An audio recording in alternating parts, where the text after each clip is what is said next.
for someone who really has never gotten into tap or heard about how it's connected with jazz, how are tap and jazz connected historically, and where are they at today? You know, when because there's tap dancers all over the world performing right now. So I was not even aware of that community. How, you know, where's that kind of getting a sense of that trajectory? I think would be really helpful for our audience.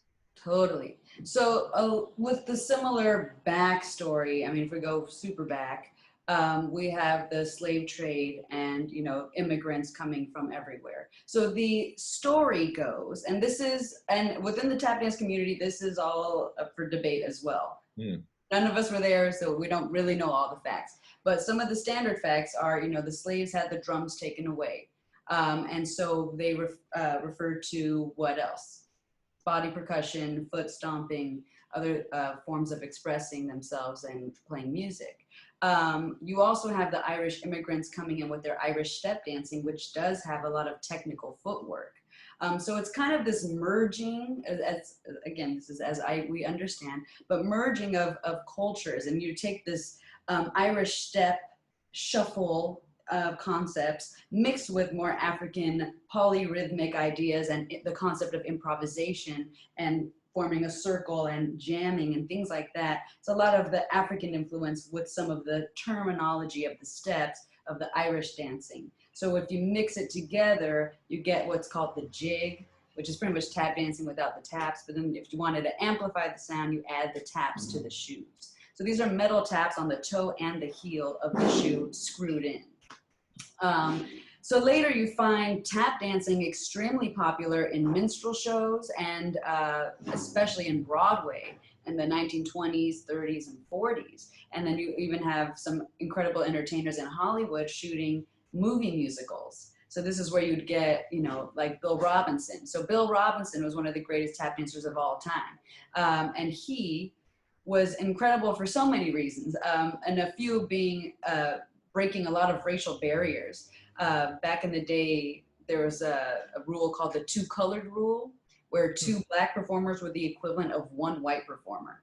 So like you couldn't even have a black soloist. But he was one of the first black entertainers to break that rule. And then considering that he was a big star in the 1930s during the Great Depression, he gave a lot of his money away to his community, and he was incredible. So everyone just loved this man. But he was on Broadway, like I said, but he also moved to Hollywood and shot some movies. And so if any of you out there might be familiar with him and Shirley Temple. Also the first ever interracial couple to hold hands in a movie. Like I'm saying, this guy was major. Anyway, so what's going on in this time, you have the 20s and 30s, you have venues like the Cotton Club, which had Duke Ellington's band and then later Cab Calloway's band. And in these shows that were all white clientele and black performers, in the shows you'd have some of the most incredible tap dance acts, as well as singers and comedy acts. It's like a variety show, like the Apollo as well. But, you know, all these big bands, major big bands, and we all know Duke Ellington's name when we all, you know, give him all the praise, but he was right there with the tap dancers playing and supporting all the tap acts, like Bill Robinson, and then later the Nicholas brothers, who were very young at that time. And then this also transformed into like the Savoy Ballroom, where they have the big battle of the bands, and who's in the middle? The swing dancers. So there's also this whole other connection with the swing dance community. But every big band had tap dancers as a part of their show. So that's like a lot of our, you know, background and history. So it was always blended together. So when we talk about tap dancing and what style of music is traditional for tap dancing, we say it's jazz. You know? Yeah, and that's what I've seen in the workshops you lead, you know, that we always lead from jazz standards. And I think that's really important and really great in giving the tap dancers you're teaching a foundation musically along with the tap rhythms and some of the technical things. But, you know, when we were talking, what we found so interesting was just, okay, it was so prevalent from what you're saying. It was very prevalent, you know, during those years.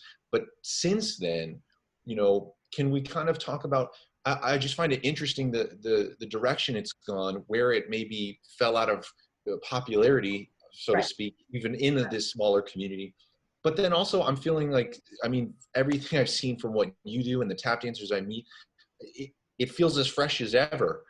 So I kind of, kind of seeing where it can be in the modern day. So where did it then fall off, and how are we trying to get back on track? Totally, my bad. I didn't even finish the. Oh, you're good. You're good. But okay. It's a lot. It's a lot. I know.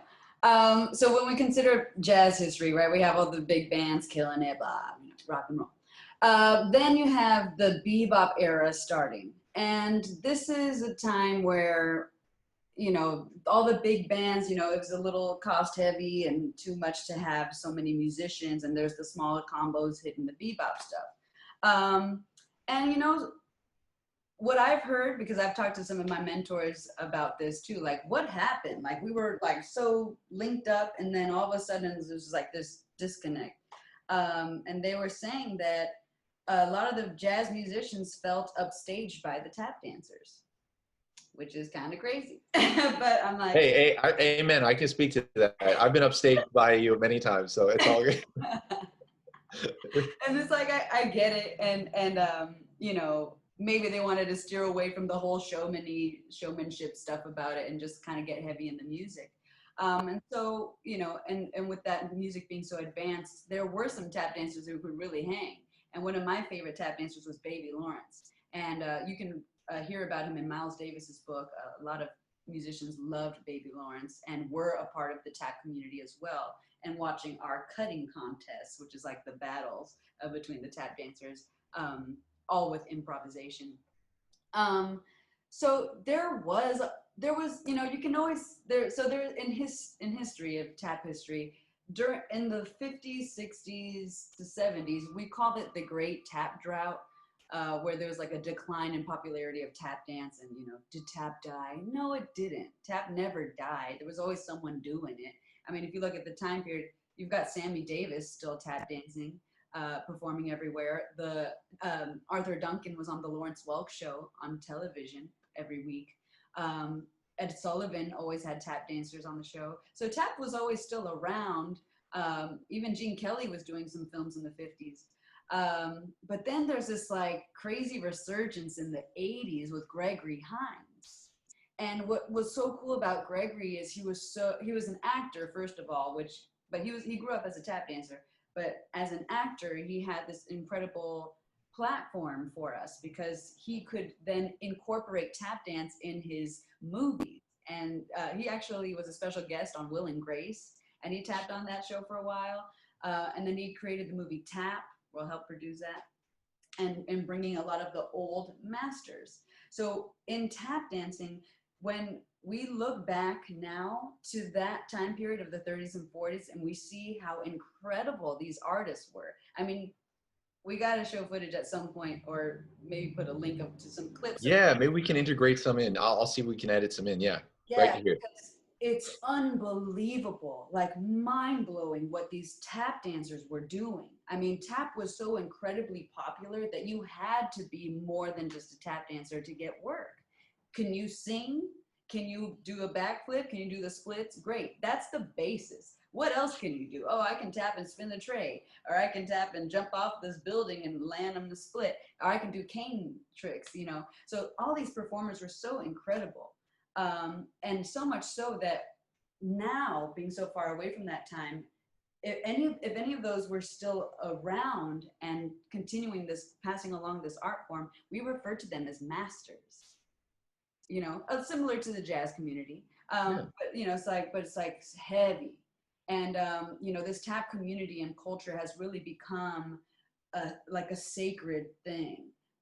Whereas most people would not even know. Like, we're so underground, and it's a beautiful thing because we are a family and we're very close knit, and all we do is obsess about tap dance and care about where it's going, what's doing it, and who's a purist and who's like still keeping the tradition alive and who's selling it out or whatever. But it's really a really hip community. But back to Gregory, he was playing with Stanley Clarke. He was on his album. And then you have his mentee, Savion Glover, who, was a big, big deal in the 90s. He had his own show on Broadway called Bringing the Noise, Bringing the Funk. And there he is tapping with P. Diddy, like Stevie Wonder. He was a huge, huge star, especially in the 90s. But if you really fast forward to today, there have always been tap jams going along in jazz clubs and jazz venues, or always tap dancers encouraged to go to jazz clubs and sit in. So that's what's really awesome. And Michaela Marino Lerman is a tap dancer out in New York. She used to have a tap jam every Sunday at Smalls, where a lot of tap dancers could go and play with the New York guys, musicians, and everyone. And you know, we still do that everywhere else. So whether you're in America or anywhere else across the world, hopefully it's always welcomed. But I've heard from my tap community people that sometimes it's not welcomed. And so this is what concerns me, is the level of education of jazz musicians about tap dance and what their perception is of it. Because so many times I've heard that people say, oh, I go and I try to sit in and I'm not welcomed. Or they don't really know what's up. So then they're like, nah. But then there's other times when they're like, okay. And then they're like, this is amazing. Come back every week. But I just do feel like, Right. Yeah, not expecting it. Yeah, I feel like it's not talked about in jazz history classes.